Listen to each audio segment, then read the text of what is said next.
Craig and Gary, I think we got a format now based on our last conversation. Craig starts us off. He keeps us in the harbor, right? And then Gary takes over and we go out to the deep waters, deep, deep, deep, deep, deep out there. So let's start with you and, let's get the boat into the harbor area and swim around here.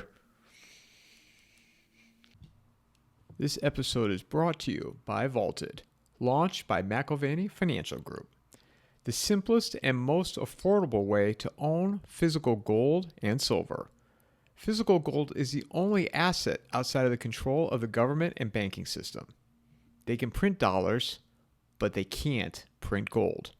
Click on the promo link in the show notes or go to vaulted.blbvux.net/coffeeandamike. Well, which boat is it and which harbor and what are we talking about? Well, let's start off with what you just, you'd mentioned before I hit record with Russia and what your thoughts are on that. And On that subject, I'm pretty far out. I'm certainly not. I'm certainly not inside the official narrative, um, and neither are Gilbert Doctorow or John Hiller, or for that matter, Mearsheimer. We're pretty far out there. I think the situation is getting very serious. What Trump wants is an immediate peace. So that's why he harps on a ceasefire. He needs something right now to prove that he's again produced peace. He claims all these peace deals and and the problem is that for the Russians, a ceasefire doesn't solve anything.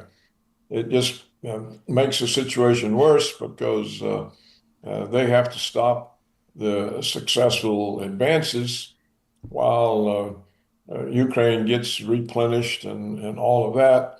And no one knows what the negotiations are. And what the American side has managed to do all this time is to avoid discussing the root cause of the conflict. The Russians aren't interested in just stopping the war in Ukraine. What they're interested in is stopping the West hostility toward Russia, because it's that hostility that produced the Ukraine conflict. And their solution is a mutual security agreement between Russia and the West that gets NATO off their border. So for Russia, it's a security problem. It's totally independent of the conflict in Ukraine.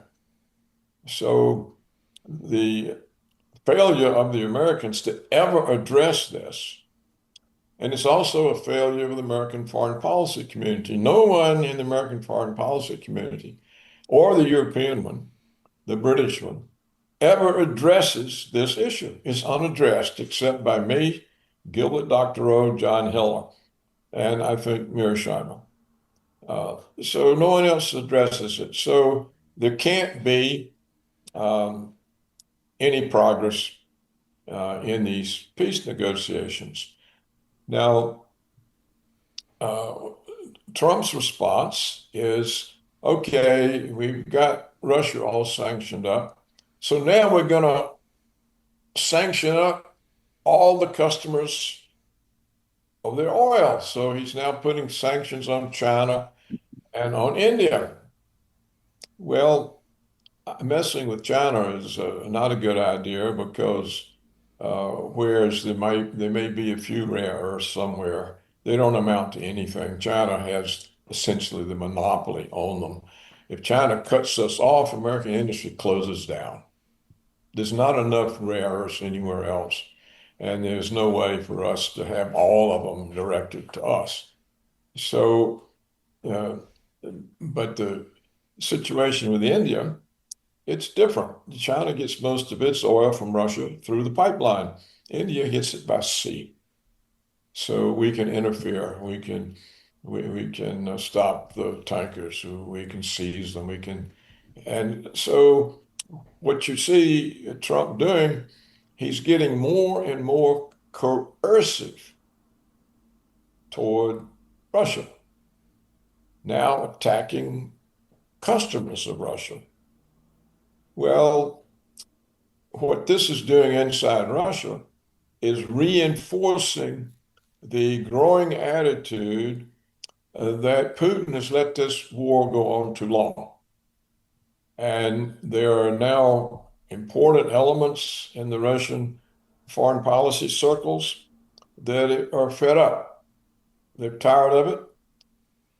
We've had two demonstrations of it. The deputy foreign minister, the man designated as Lavrov's successor, declared publicly recently that the negotiation was over. It was a total failure, and the only thing remained was to, quote, destroy Ukraine. The most important news host on the Russian programs that discuss foreign policy. He is very high positioned. He's a protege of the director of Russian state television. His shows have increasingly grown critical of the way Putin has conducted this war. 4 years is too long. And he also said in a recent program that negotiation is a failure. The only option now is to destroy Ukraine. Well, Putin doesn't want to do that, but the circles are turning against him, and also in the Russian public, because these long-range drone attacks are causing a lot of inconvenience inside Russia. There are times when the GPS is down. There are times when the internet's down. Businesses can't complete their transactions. Airline flights are delayed. Schedules are screwed up. And there are occasional civilian deaths from these drones. And so the public itself is sort of getting tired of it. Whereas they're very supportive of Putin, they're not so supportive any longer of this go slow, limited military operation consisting of driving Ukrainians out of Donbass. And so we're reaching the point where Putin is running out of room to ignore provocations. You know, what's been unusual about Putin all these 4 years is he's ignored every provocation. He has never put his foot down. He's never replied with force. I think that's been a strategic blunder of the worst kind, because the West has concluded he is unwilling to fight. He's something of a coward, and we don't really have to worry about the Russian military. And so the provocations get more and more extreme. And we've seen that with the possibility that Ukraine will get the Tomahawk missiles. This is especially disturbing because the Tomahawks can also carry nuclear warheads, and the Russians haven't got any way of knowing what warhead is on the missile. And we also see this with the talk in Germany by the German chancellor of sending the long-range German missiles, I think they call them Taurus, to Russia. Well, something like that is too much of a provocation. There's no way that Putin can get away with ignoring an attack of that kind. And so the situation is reaching the point I've always been fearful of, that finally there's a provocation that's just too much for Putin to turn aside from. And I think that's where we are. And I don't think Trump has the slightest idea. Trump just wants a ceasefire because he can declare he solved the problem. It's a ceasefire. They're not dying. Another great success for me. I settle all of these fights, all of his peace things. It's the behavior of a buffoon. And this buffoon, by refusing to take the time to understand that for Russia, the question is existential. It's their security.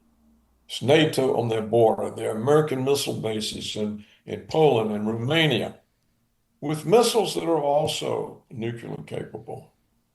And this is the cause of the conflict. It was the United States that overthrew the Russian friendly government in Ukraine, installed their puppet, uh, uh, started building up a Ukrainian army, deceived Putin for 8 years with the Minsk agreement, was about to sick the army on Donbass to reconquer the two independent republics, and forced Putin's intervention. And it's the Americans who said this limited intervention was an invasion of Ukraine. Most certainly was not. And so Putin has simply run out of backup room. This is totally ignored by the American, the British, the European foreign policy community. And those of us who make the point, they won't even address it. They just pretend that we don't exist. They don't want to hear it. And we've reached the point now with Trump having convinced the Europeans to spend 5% of their gross domestic product on military, that is, buying American weapons to give to Ukraine to continue the war. And it looks like the EU decision to take the 140, 50 billion dollars of Russian frozen assets in Europe and give them to Ukraine so they can continue the war for 3 more years. We reached that point. And moreover, if I remember the numbers right, this 5% increase in war spending by the Europeans buying our weapons amounts to $2 or $3 trillion. 2 or 3 trillion. So the commissions off those sales are way up in the billions. And all the Western politicians and policymakers are just, they can't wait to get their cut. And so what's important for them is the money off the weapons sales. And of course, that's what's important in Washington, the money from the weapons sales. And so there's a huge lobby for the war. There's no lobby for listening to Putin. There's no lobby for getting NATO off Russia's border. There's no lobby for stopping the provocations. And of course, Trump, he can't overpower the military security lobby any more than he can overpower the Israel lobby. He's not a match for either. No president is. I mean, Eisenhower told us in 1961 what trouble we were going to have with the military security complex. That was a long time ago, and he could see it. So this is the situation, and this is why all of these reasons is why it's so dangerous, and no one pays attention. No one pays attention. Question that I have is, so Tomahawks, for example, you can't make those missiles and other weapons, military weapons, without these rare earths from China. So wouldn't China be able to cut off the United States and not allow them to resupply? Sure, sure. But if they cut off the rare earths, they also stop American industry making things other than tomahawks. Yeah, computer chips. They can't, messing with China, you have to be an absolute stupid fool because they hold all the cards. We have no way of pressuring them. None. There's nothing we can do. Our industry is inside China. They can nationalize it. All of a sudden, Apple is a Chinese company. We can't do anything to China. Nothing. All these tariffs, okay, they don't care. Most of the stuff that comes in here from China are the products of American firms. They're made in China, but they're not Chinese. They're Apple computers, iPhones, watches, Nike shoes, Levi jeans. It's American stuff. And it's the Americans that pay the tariff, not the Chinese. The Chinese don't pay the tariffs. The tariffs are paid by the purchasers of the goods subject to tariffs. That's Americans. Yeah. At least half of the goods that come in from China are American goods. So Trump is threatening the American companies with his tariffs. That's how stupid he is. That's how stupid his whole administration is. They don't have any sense. None. And Trump is running around like acting as if he owns the world, giving orders, telling India, you can't buy Russian oil. Well, imagine what's India going to do? Close down because they ain't got any oil? And imagine the fool telling China you can't buy Russian oil. What? I mean, they must think he's a dodo bird. It doesn't make any sense. You can't run around giving orders to India, China, and Russia and Iran. I mean, it's nonsensical, and we don't have that kind of leverage. And if anything, the Chinese have the leverage because they've got our industry. We stupidly located it in China, and so this is a nonsensical thing. And as far as I can tell, there's no one in Washington that has at least a bit of sense. In regards then to, okay, so China could easily diffuse this, right, by not providing the resources to send these weapons over, or they won't do that because economically it'll hurt them as well. No, it won't hurt them. They've got, it doesn't hurt them. Look, China has the biggest potential market in the world. They don't even need to export anything. And what do they want with dollars? They're selling all their treasury bonds and buying gold. Uh, it's not, you know, um, I think China thinks they don't have to do anything because the United States is thrashing around, thrashing around. The Chinese historically have said there's no point going to war, just avoid it and they'll destroy themselves. And I think that's what Washington is doing. They're, uh, what does the American sanctions on the two Russian oil companies, who does it hurt? Me? Why? I had stock in them. Now it's valueless. It can't be traded. It's sanctioned. The price of stock's gone way up as they've driven the price of oil up so much. But on my account, it's listed as zero value. Well, that's everybody. It's not just me. It's everybody who saw underpriced oil stocks. And we were right. But along came the sanctions, and the prices have been frozen for years now. Um, what's the sanctions doing? Destroying Germany. Germany's being destroyed by the sanctions on Russia, not Russia. And people, I don't know what it is. It's like that somebody came along with a big scoop and took out half the brains of everybody in Washington. Their policies make no sense. They fall on the wrong people.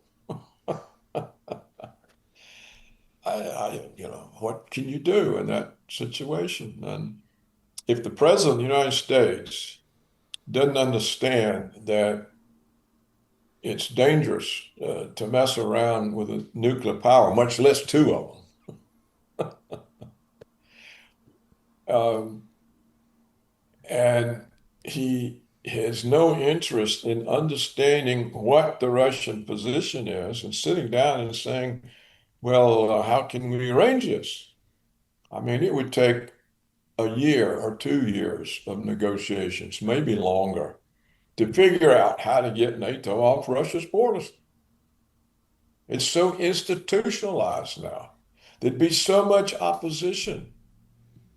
This would be an achievement, a historic achievement, probably unrivaled in history. And he's no interest. He doesn't even know. He doesn't even know. Nobody in Washington knows. I was reading briefly just before this meeting some article in the Telegraph they've just published. Some woman talking about Russia's now about to collapse. We finally got them. If that's the way they think, they're really in for it. They really are in for it. And we are in for it, all of us. So, look, during the Cold War, nobody provoked the Soviet Union. Nobody. Anybody that had done a tiny fraction of what's happened would have been instantly fired and run out of the government. Nobody provoked them. It was extremely dangerous. The only way we got the missiles out of Cuba was we had to agree to take ours out of Turkey. And this was agreed by Khrushchev and Kennedy talking to each other, totally outside their governments, where everything would have been held up for months or longer. Well, I'm going on at great lengths, but it's a very disturbing situation to be unacknowledged. And it's unacknowledged. Two things. One, I've also heard the China's economy in 10 years might cease to exist. Have you heard that one before? It's crazy. Why? Well, it was always Evergrande, right? I used to hear Evergrande all the time. Evergrande was going to bring the whole thing down. There were tanks in front of the financial institution. Look, there's so many idiots in the world that somebody with the same voice can't be heard. This is the problem. The few voices that could get us out of there, they can't be heard because there's so many idiots. And people make up things to get attention. And they make up things because they wish it was that way. Don't you remember? It wasn't long ago that all of our experts said it'd be 50 years before China has an economy. 50 years before there'll be a threat. It was 5. 5 years. Anybody knew it wasn't going to be 50 years.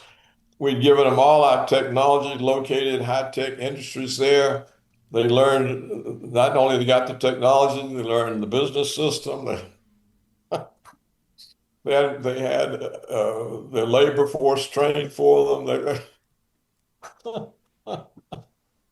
I mean, once you start exporting your industry to China, it happens instantly. It's going to take 50 years. Look, I went to China as a guest of the foreign department of the Central Committee, and I met with them all. And if you talk to these people, I mean, they didn't have to have aides whispering in their ear what to say. They were superbly educated. They spoke English better than I did. And if you looked at their cities, they make New York look like Podunk Junction. You at Shanghai, at Beijing, as far as you can see, 360 degrees skyscrapers. The traffic's so bad, a license tag costs you $3,000. They're trying to keep the cars, and they're full of freeways and 4 lanes and 6 lanes, and you can't get anywhere. I mean, it looked worse than Los Angeles, the traffic. And this was, when was this? 2006? I mean, it was 20 years ago. Close, it was about 20 years ago I was there. And that's the way it was. And everybody well dressed. None of the crap you see walking around American cities. Well dressed people. Last question on the. You couldn't get in a restaurant, a good restaurant. We got in because the Central Committee. But and the only way we got anywhere, if the traffic was stopped in our lanes, the car would just pull over in the incoming lanes and move aside and go down the incoming lane. It's the Central Committee. Nobody else could get anywhere. How does Venezuela, if at all, play a part in all this? It's we've been after Venezuela ever since Chavez, Hugo Chavez, nationalized the oil company. We're mad because he stopped us from exploiting Venezuela, and we're doubly mad because of that famous speech he gave at the UN, where he followed George Bush to the podium, and well, actually, it was the day after Bush, and he stood at the podium and he said, yesterday, Satan himself stood here at this very podium, speaking as if he owned the world. You can still smell the sulfur. Everybody in the audience, they were trying to choke to keep from laughing because they was afraid the Americans would notice they were laughing. All the country's ambassadors were trying not to laugh. And it was such a humiliating rebuke from a little country that Washington has never forgiven. So Maduro is Chavez's successor, and he didn't give in, though he did recently. He said when he saw that they were going to invade the country or overthrow the government, whatever, he said, I'll give you back the oil company. He did, but we don't want it. We'd rather overthrow the government. It's a lesson to the others. So our peace president is likely to commit another act of war. In fact, he already has. He's been blowing up a small craft, Venezuelan, either in Venezuelan waters or in international waters. This is a war crime. This is against international law. Trump has committed felonies. If the international court had the power or the rest, he'd be indicted and for trial. You're not, and you said, he was bragging about, we'll just kill him. We're going to kill them all. Well, now, his attitude is that they're drug dealers bringing drugs to America so we can kill them. Well, you can't. What if the American police took this attitude and start killing drug dealers? Well, they'd be arrested for murder.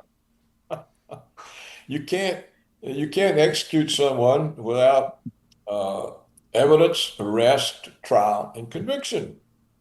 Well, they don't have any evidence of any drugs. They blow the boats up. They don't even bother to stop them and see if there are drugs on them. And they haven't got any authority to stop boats in Venezuelan waters or international waters. It's illegal. You know, we went to war with Great Britain in the War of 1812. Why? Because they were stopping our ships in international waters. They were at war with Napoleon and suspected us of supplying Napoleon or something, and they're stopping our ships. So we had a war with England, the War of 1812. So, you know, no other country does this. No other country does this. We just run around blowing up ships on suspicion alone. Well, you can't kill people on suspicion alone, but that's what Trump's doing. And so, how does the world look at it? Not very favorably. And I'm sure this reinforces the skeptics in the Russian foreign policy community, their skepticism of all of Putin's emphasis on negotiations. I mean, they're beginning to think the guy's a fool.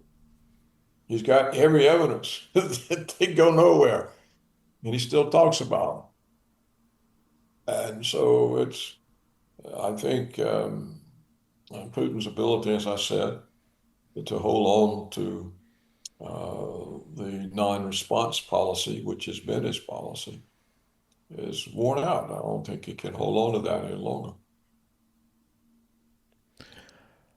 Shifting, Gary, anything you want to add to that before we shift over domestically? Yeah, a couple things. First of all, I just enjoyed just listening to Craig.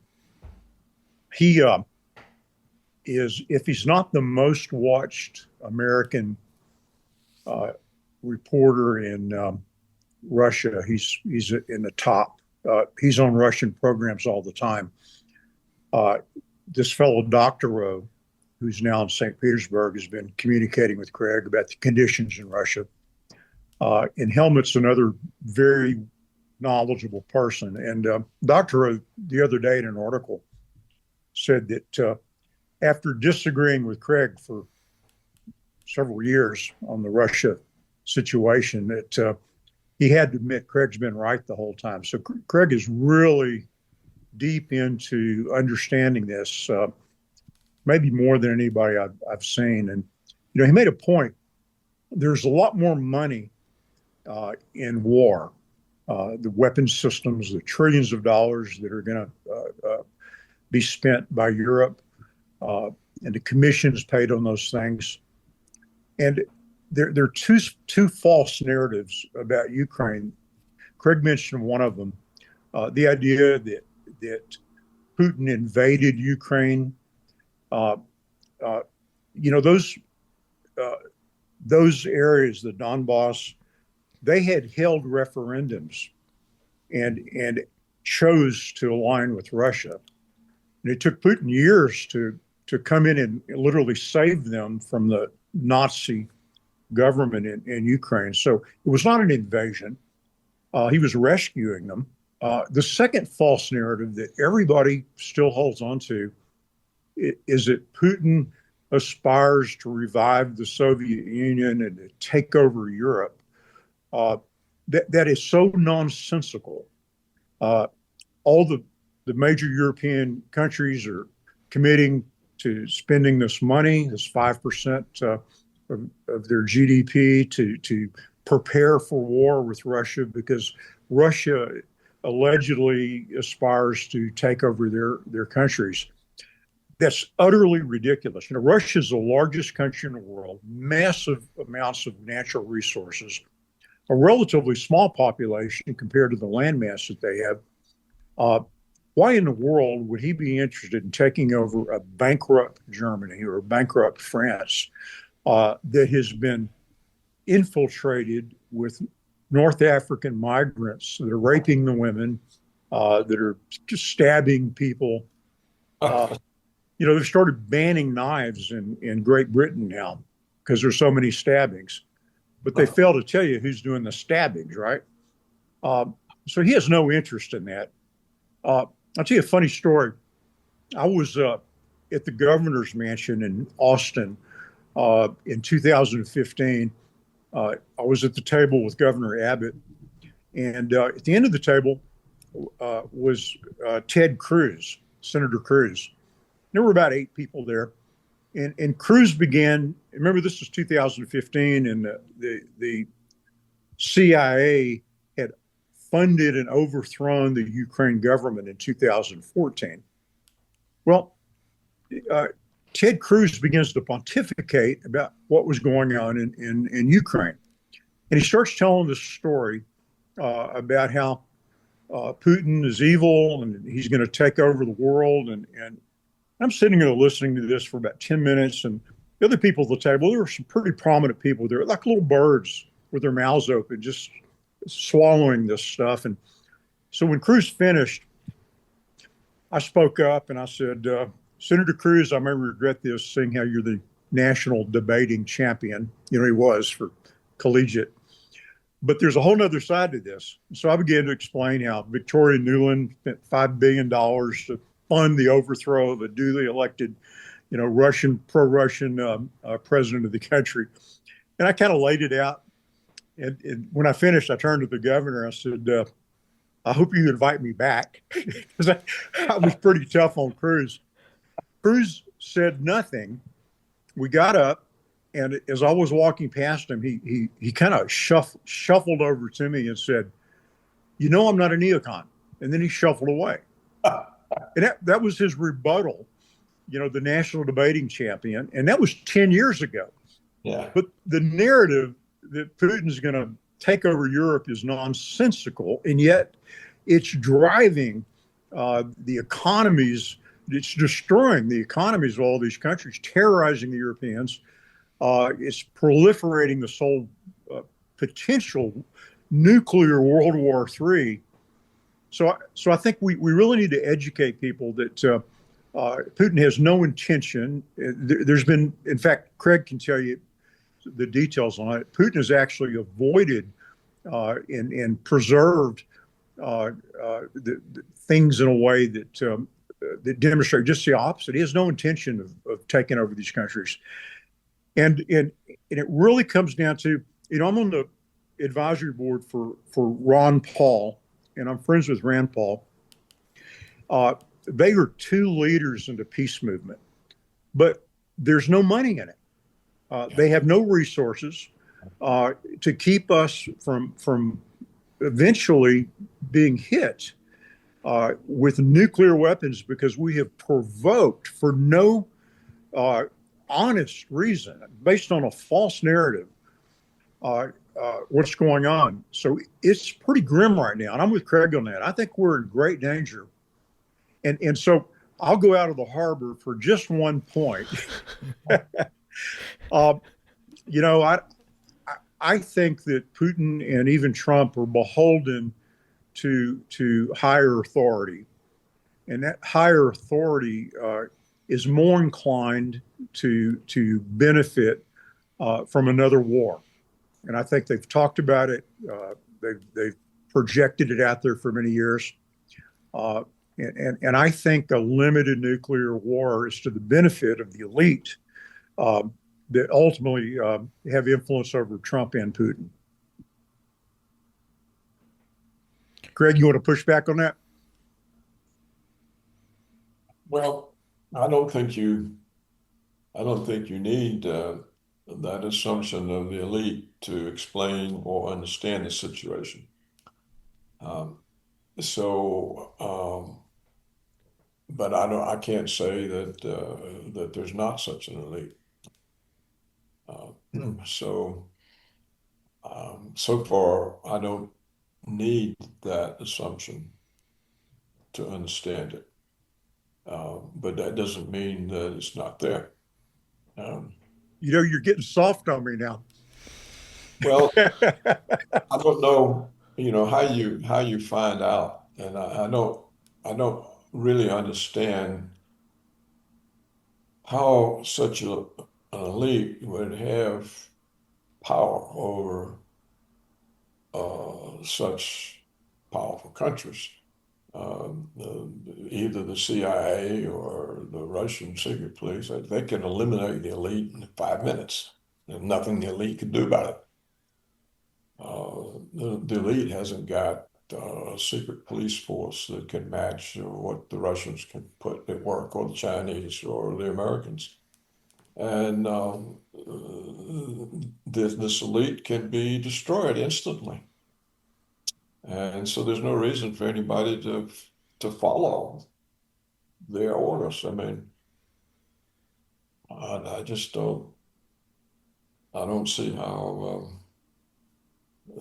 how they would have the power to exercise this, uh, even if they were putting huge sums of money in Putin and Trump's pockets.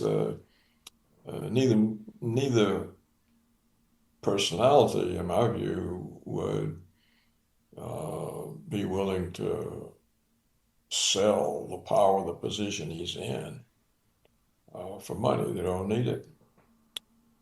So, but like I say, a lot of people believe that this sort of elite exists. And of course, there are elite groups. I mean, I think there are fewer than there were. I haven't heard anything about the Trilateral uh, Commission for a long time. There's still the Council on Foreign Relations, still the Bilderbergers, they meet. There's this World Economic Forum, which seems to be receding. Uh, the originator of it had to step down, and um, they're not such a prestigious country club as they were. They are elite institutions, but I don't see them having any force other than propaganda. And, uh, and of course, that's effective. Propaganda is effective. Uh, so that's why I don't um, rely on an elite to explain it. I think that it can be explained by a lot of other things. The Americans have been hostile toward Russia since the Cold War started, since was it 1949 when Churchill gave his speech? The Iron Curtains descended over Europe, and the Cold War began, and it went on until Reagan and Gorbachev ended it, and of course Gorbachev's reward was to be placed under house arrest by the Politburo in Moscow, and that caused the collapse of the Soviet Union, and that removed the only constraint on our unilateralism, and the Zionist neoconservatives came up with the Wolfowitz doctrine that the principal goal of American foreign policy is to prevent the rise of any country that could serve as a constraint on American unilateralism. Well, that's all you need to explain it, right there. It's American unilateralism. We are the elite. We are the declared elite. We have declared hegemony over the world. That's what Chavez said that's what he meant when he said Bush was standing here speaking as if he owned the world. Uh, so I would say, in this sense, Gary's right. There is an elite, and it's the Americans. It's Washington declaring we own the world, and we can order India. You can't buy oil from Russia. Well, this is absurd. This is an assertion of absolute elitism. So yeah, I think you're right, and I think we now know who the elite is. It's the United States. It's the United States government expressing its hegemony over everyone. I mean, just imagine. There's no time in history has any country told other countries they can't buy something from this country. Especially China, who can blow us off the face of the earth whenever they want to, or close us down, or nationalize all our industries that are in China. Just imagine the bankruptcies that would come from that. We couldn't survive it. And we're toying with them. We're giving them orders. Well, you see the absurdity of it. But that's who the elite. That's the elite. It's the American doctrine of hegemony. And Hugo Chavez said, there he is, standing here, speaking as if he owns the world. Well, that's been the American position in the entire 21st century.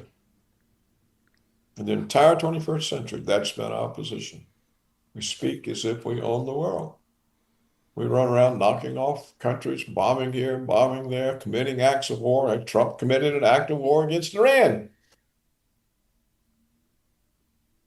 without a declaration of war. And now he's running around off the coast of Venezuela, blowing up people's boats. We don't know what's in. The other day, the Colombian president said, "Well, that was a Colombian boat. You killed our citizens out on a pleasure cruise." Golly, I didn't see that. Oh yeah, and so what we did, we sanctioned the president of Colombia. Oh my gosh. Speaking as if he owns the world. So what Chavez said about George W. Bush is true of Trump. It's true of Obama. Remember, Obama declared that Syria had crossed his red line and he was going to invade Syria. Yeah. Before you could get there, the Russian Air Force was there. Obama was bombing weddings, and yeah. He had soccer games, weddings, funeral. I heard he had a and then he bombed the funeral for all the people at the wedding. Yeah. I heard he had a Tuesday weekly meeting where he decided he was going to kill that week, and I was pretty proud of it. You know what? Let me offer a disclaimer on Trump that you wrote Saturday morning, because you've hit Trump pretty hard today. But Saturday morning you wrote an article, and your first paragraph was all the good things Trump has done: closing the border. What else did you? Freeing the January 6th. Yeah, exactly. Getting rid of DEI, or trying to. Yeah, putting Kennedy in as Health and Human Services. Although he's been constrained, there's been a lot of good things moving forward there. So it's not that you're anti-Trump. You recognize Trump has been good in a lot of ways. Right. But I agree with you. Pushing us closer to World War III outweighs probably all the good he's done. And hopefully people are listening to you that know him. You know, I've got a couple of friends that are close in the administration, and I talk to them about this sort of thing. It's hard to tell. You know, Trump is this, you referred to him as a buffoon. I think I would call him a ringmaster of a circus. And he's, you know, he's popping a whip at the Lion one day, and then he's dressing up as a clown the next day, and he's keeping everybody off balance, which has extreme risk when you're dealing with nuclear powers, which, by the way, have nuclear weapons that are far more capable than our ancient Minuteman missiles. We just don't have the authority anymore, and we don't have, we let Biden and Obama feminize our military, and we're trying to restore a lot of that right now, but we are way behind the 8 ball on this. It's not a good time to be acting like you're king of the world, particularly militarily. We need to calm down. And our weapons procurement system is a disaster. We're building these F-35. I'm a high-time jet pilot. These F-35s are a horse built by a committee. They look like camels. They don't go fast. They really can't hide themselves anymore because the technology has outpaced it.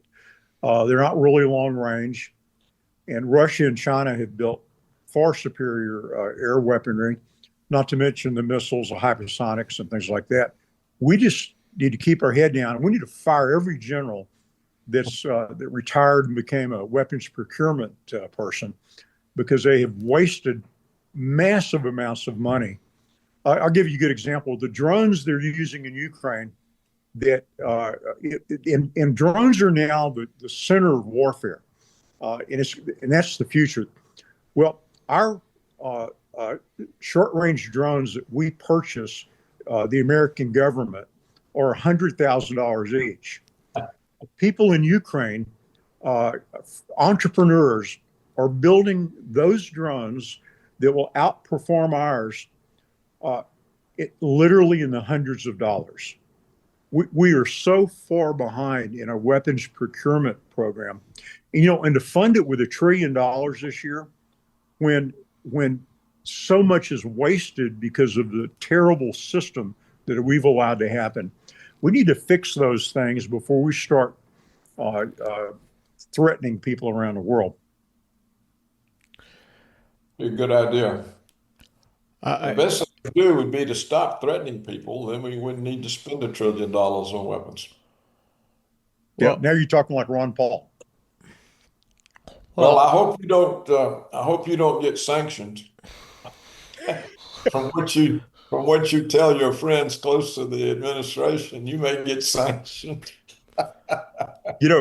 The first time I met Trump, it was a private meeting.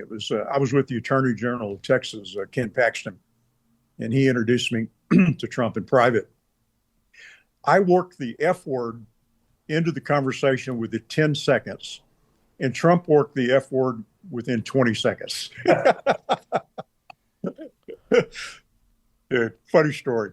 Mike, you still with us? I'm here. Yeah, I want to shift, if you guys got time, and talk about, because you've talked about international, but also, we have so many problems here domestically. And to me right now, the federal government, they're not really interested, either side, they're not interested in solving this or getting it resolved.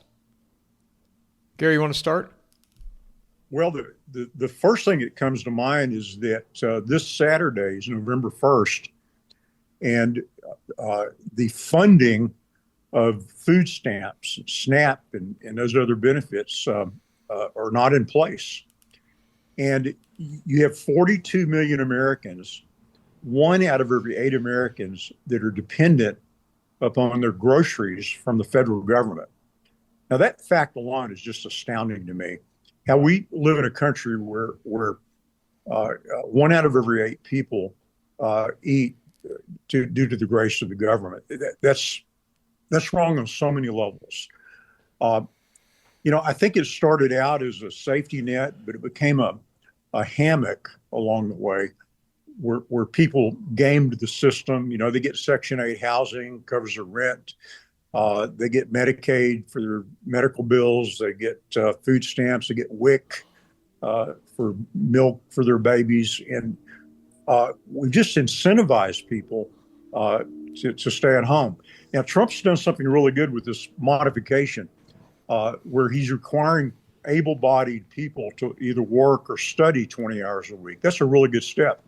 Of course, the Democrats are fighting that with tooth and nail. But we could have a disaster.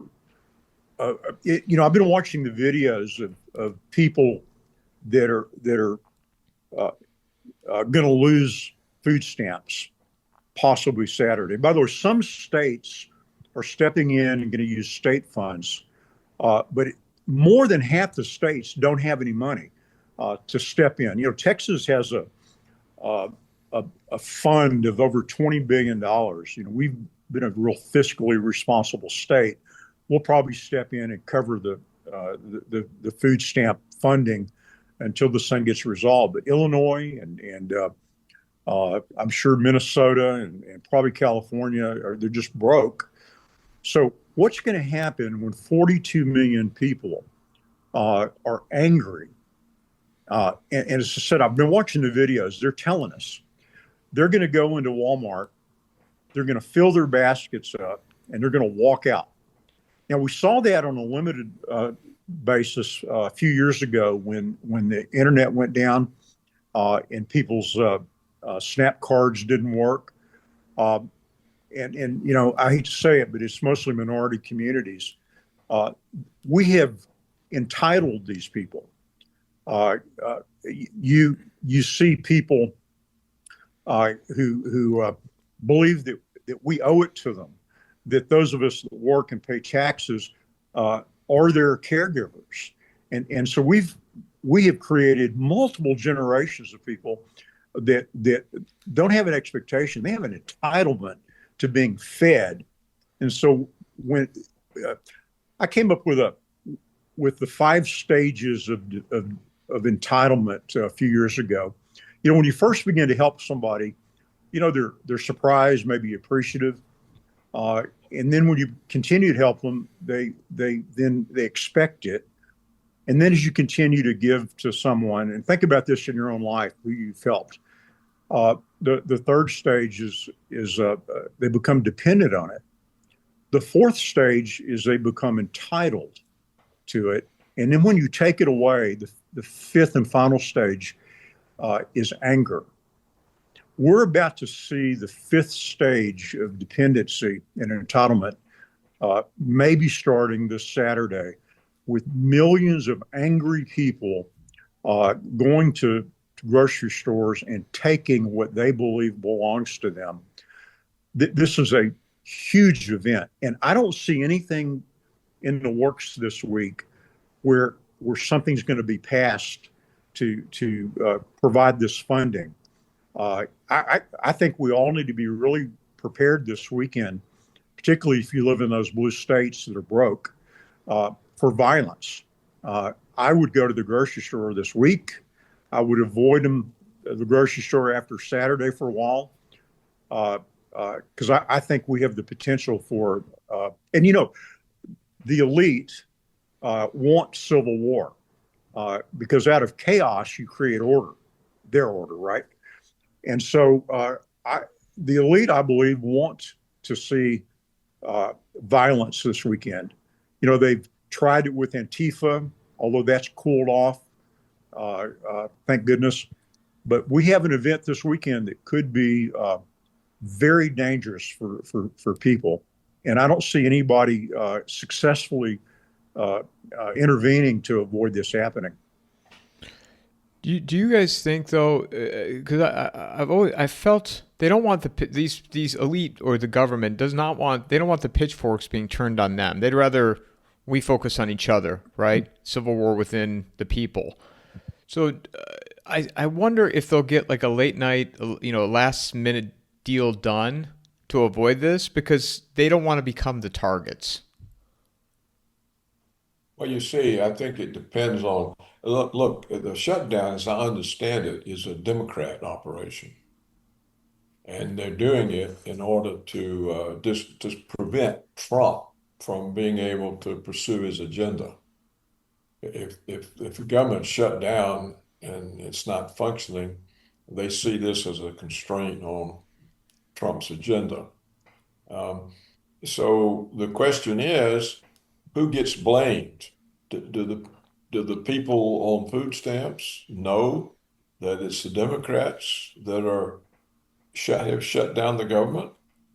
If they do, then the Democrats are committing hara-kiri. They're killing themselves. If they don't, and the Democrats can use the media to blame Trump, then it serves the Democrats' interests. And I don't know how the Democrats are viewing this. I don't know whether they think they'll be held accountable because they're the ones responsible for the shutdown, or whether they'll be able to shift all the blame on Trump. And if that's the case, they won't make a deal. So um, we'll just have to see. I think Gary did make an important point that the situation could actually result in something like the Antifa Black Lives Matter rampage through so many cities' business districts. Uh, we could see some uh, open, widespread theft because they won't see it as theft. It's theirs, and somebody's not giving it to them. So that's the whole danger. What I find so astonishing, if you think about 1/8 of the population, 42 million people can't provide their own upkeep. Well, I mean, that's more than 1/8 of the population, isn't it? Let's see, if we have 350 million people, we take 42 as 50, that's 1, 2, 3, 4, 5. Well, yeah, that's about 1/8. That's a huge sum of money for people. 42 million Americans can't provide for themselves. This is extraordinary. And when you see people with food stamps, they're always overweight. Yeah. So it's not like they're starving. Clearly, they're not eating the right stuff. Yep. So I don't know. We don't know. We'll know. We'll see what happens.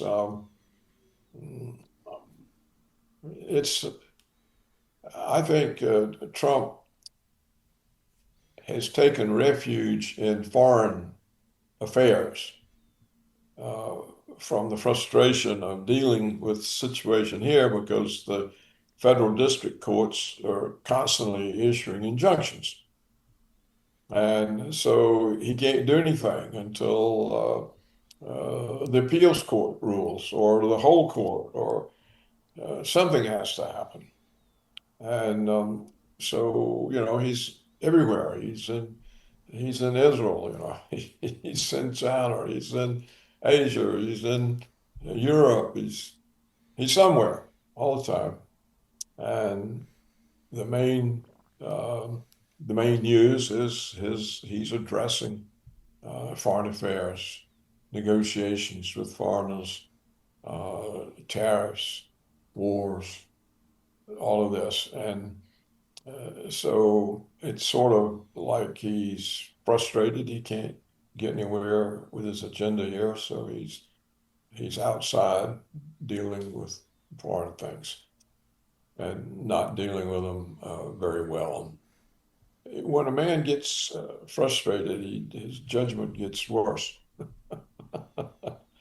And I think Trump is frustrated uh, and he's in a hurry. And this is not uh, conducive of exercising good judgment. What about also? I didn't mean to cut you off, Craig. Were you going to say something else? Now you go ahead. I was about to say I thought we'd covered the waterfront, and it was time to go. But go ahead. I just wanted to add one thing to that. Also, how about the air traffic controllers? You're hearing about these delays at airports. I heard a few over the weekend, but as time goes on, that situation's not going to get better. Well, I can respond to that because I'm in the air all the time. I was at my hobby is racing hot air balloons, and I was in an event a weekend or two ago, and the FAA was there, and I had a chance to sit down and talk with them, and I asked them, I said, "Are you guys being paid to be here?" And they both said no. Uh, and I said, "Well, I hope you start getting paid soon." And you have a lot of these people that are showing up, doing their job. Now they'll get back pay, but how many of them can hold out to and work for weeks or maybe even months? I think we're 27 days into the shutdown right now. Uh, I don't think, looking at the economy in this country, where I think it's almost half don't have $500 in a savings. I think it's pretty grim for that. And already we were understaffed in the air traffic control system. Plus, we were burdened by the DEI hires. I've had a number of incidents where someone was giving me instructions. I'm cruising at 500 miles an hour, at 40,000 feet, and a supervisor had to step in and correct the instructions. The DEI hires just really devastated it. So you've got that on top of everything else. So, Mike, to answer your question, that is going to grow as a problem quickly. And there's only so many people that can continue to go to work with no pay. And you have the same thing with highway operators, people that run the interstate system, the railroad system, the ports. All of these involve inspectors and various supervisors. The FAA is in place at Boeing. They have to oversee all of the aircraft being built and the parts that are being approved. All of that is going to come to a stop. Meat inspectors, the FDA. The list just goes on. We will have not just economic challenges because of this. We're going to have safety challenges, and a lot of things are going to have to shut down. It's going to cost jobs, quality, productivity. So that was a good point to bring up, Mike. I think we're going to begin seeing those things starting really this weekend. There was funding there to get us through this month, but it's pretty much over with. Now, there is funding for emergency positions around the country, but that doesn't keep the country running, not the way we're used to. I would add to this. I think what the highest cost of this shutdown continuing, the highest cost will be the end of democracy, because it is so dysfunctional, the system can't function. And so what we are seeing is the creation of the executive as a dictator. He'll just simply have to ignore the other branches of government and govern. Otherwise, massive safety failures all across the board.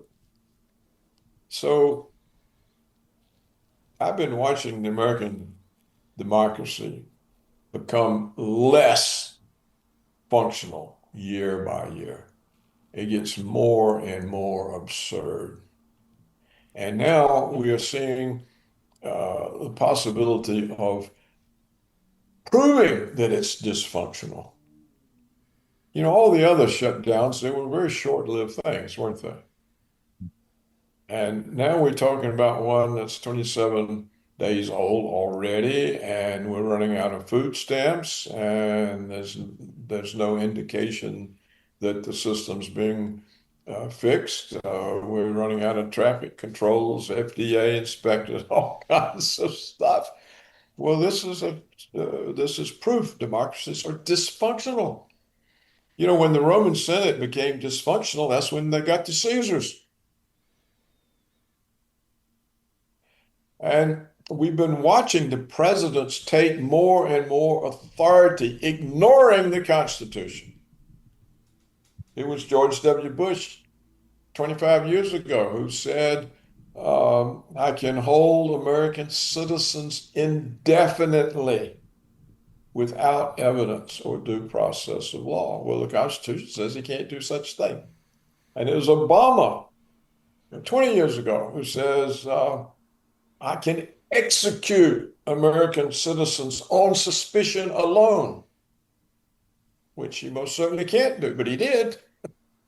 And nothing was done about it. And we see Trump running around posing tariffs on everybody. Well, over the course of my life, tariff is a legislative thing. So the presidents are already accustomed to ignoring laws. How long has it been? How many wars have we been in that there was no declaration of war? All but World War One, World War Two. See, the president now goes to war. Yeah. And sometimes, allegedly, he has to come notify Congress that he's taken us to war. In other words, it's no longer a democratic decision. It's not made by the people's representatives whether or not to go to war. The president makes the decision. So this was the same process. You know, Julius Caesar, he began accumulating power, but he really wasn't the Caesar, despite the name. His adopted son, Octavian, he was the first Caesar, but he didn't act like it. He kept it hidden. It's a gradual process. And finally, you had somebody, and everybody knew that that's where the decision was made. They didn't do anything with the Senate. He didn't even genuflect to them. He didn't even have to pretend that he consulted them. And I think this is where we're headed. This is the United States today. We are in a transition to a dictatorship.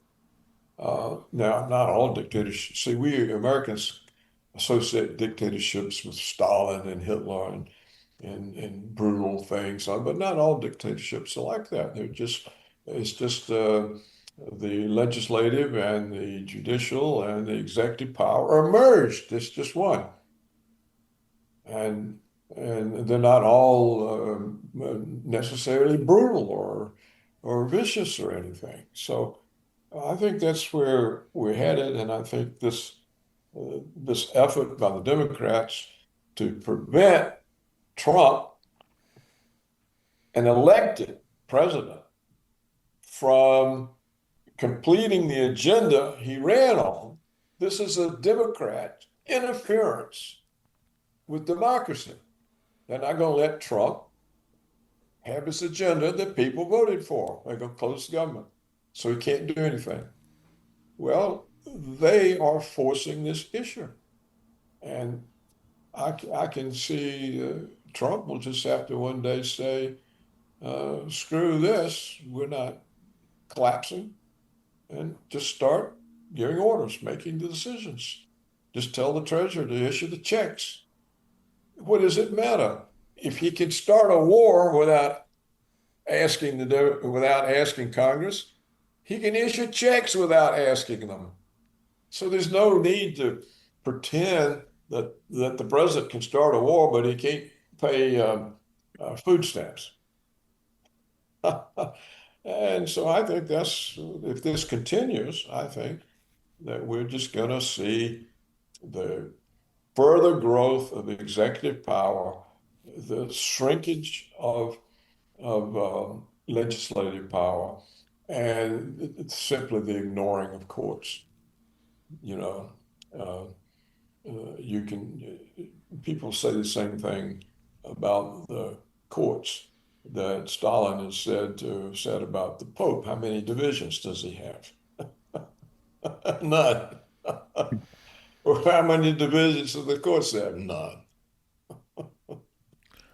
Uh, and of course, the legislature is impotent because there's so many of them. When you have such a huge number of legislators, uh, the dissent within them makes them impotent. So they can't do anything. They can't organize. So I think what Gary said is true, and he brought this to mind. This is we may end up paying the price of democracy. It's gone. We have now the merging of the three branches in the executive. This is entirely possible. If it doesn't happen this time, it will the next time or the time after. Because everywhere you look, the legislature becomes less effective, less powerful. Its constitutional prerogatives are overridden by the executive, and nothing happens. And the same thing can easily happen to the courts. In fact, they would be the easiest to ignore. So I think what Gary said was very perceptive, and I think that what's at stake is whether we continue to be a real democracy. We'll call ourselves one, but it doesn't mean it's operative. Do you guys think that, last short question, do you think that an 11th hour deal will get struck, or just maybe they'll kick the can down the road, food stamps for 30 days or something?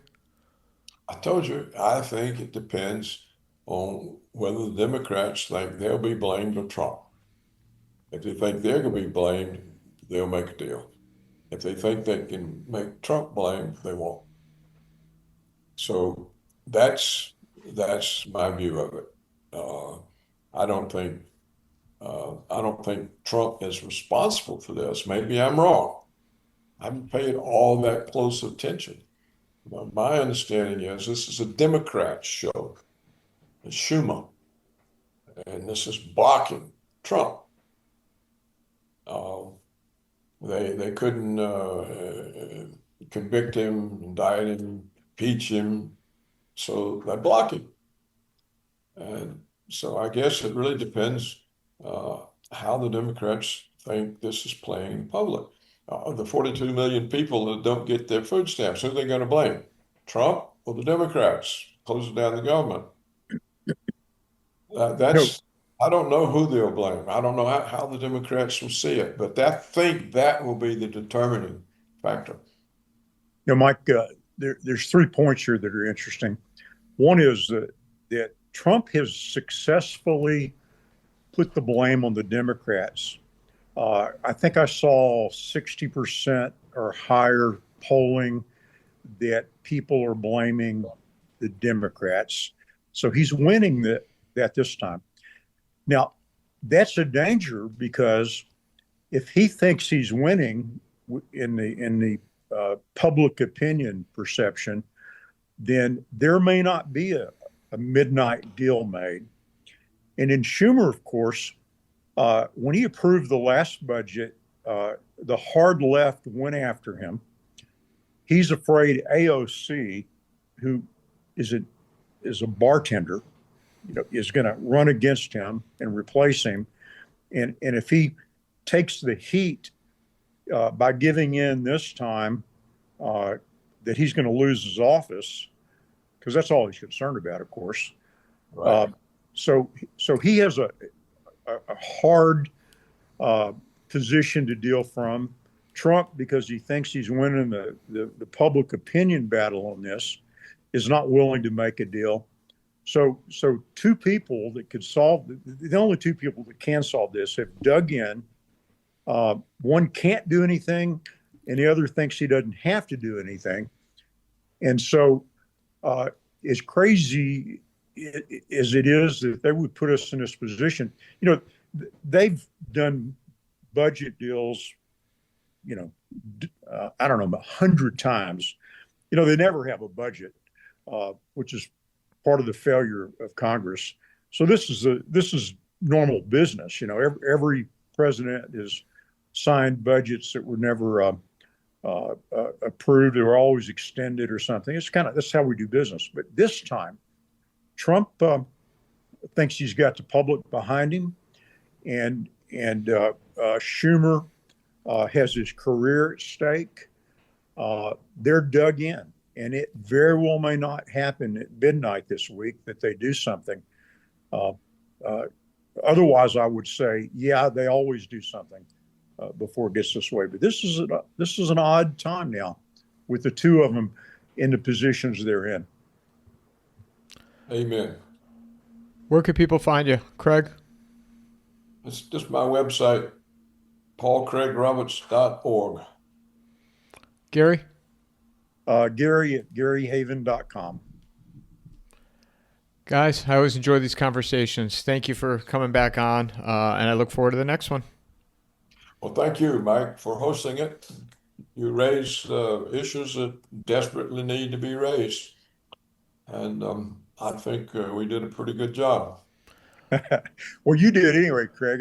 You did too. You did too. I'll tell you, really good points. You got me really thinking about the price of this shutdown could be democracy. Well, the coming emperor is a topic you and I have talked about. I'm still recording, by the way, too, just so you guys know. Okay. The coming emperor is something you've been sharing with me a lot. And I will say this, that, Trump may be a benevolent emperor, but when we get Nero, he's going to be a Democrat. Well, the Praetorian Guard will kill him and take over. The Caesars eventually were replaced by the Praetorian Guard. I'd forgotten that. Yeah. They decided who the emperor was. Usually it was one of them. All right. Thanks, guys. Go have a beer. Thanks, Mike, guys. Enjoyed it. Mic drop. See you, Craig.